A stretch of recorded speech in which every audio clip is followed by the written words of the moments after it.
এটি শুধু একটি বাইক চুরির ঘটনা নয়, হারিয়ে গেছে বাবার শেষ স্মৃতিও।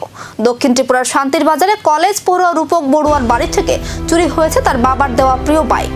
দক্ষিণ ত্রিপুরার শান্তির বাজারের লাউগাং বড়ুয়া পাড়া এলাকার বাসিন্দা রূপক বড়ুয়া জানান, শনিবার গভীর রাতে বাড়ির বারান্দা থেকে চুরি হয়ে যায় তার মোটর বাইক। তার প্রয়াত বাবা অসীম বড়ুয়া কলেজে যাতায়াতের সুবিধার জন্য ভালোবেসে এই বাইকটি কিনে দিয়েছিলেন। বাবার মৃত্যুর পর সেটিই ছিল তার সবচেয়ে মূল্যবান স্মৃতি। শনিবার রাতে বাইকটি বারান্দায় লক করে রাখা ছিল, কিন্তু রবিবার সকালে ঘুম থেকে উঠে দেখেন বাইকটি আর সেখানে নেই। চুরি যাওয়া বাইকটির নম্বর TR08 F6492। ঘটনার পর শান্তির বাজার থানায় লিখিত অভিযোগ দায়ের করেছেন রূপক। পুলিশ তদন্ত শুরু করেছে এবং আশপাশের এলাকায় সিসিটিভি ফুটেজ খতিয়ে দেখছে। এদিকে রূপকের আবেদন, কেউ যদি বাইকটির সন্ধান পান তাহলে যেন দ্রুত স্থানীয় থানায় বা পরিবারের সঙ্গে যোগাযোগ করেন।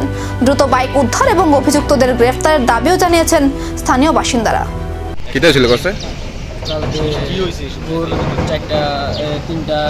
তিনটার মধ্যে আমার বাইকটা চুরি হয়ে গেছিল বাড়ির বারান্দা থেকে।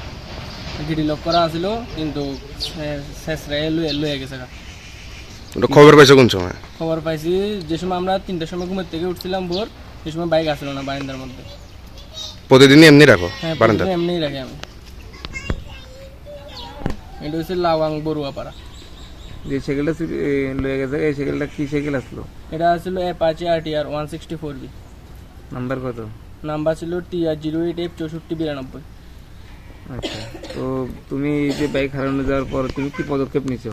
আমি জিডি এন্ট্রি করেছি থানাতে।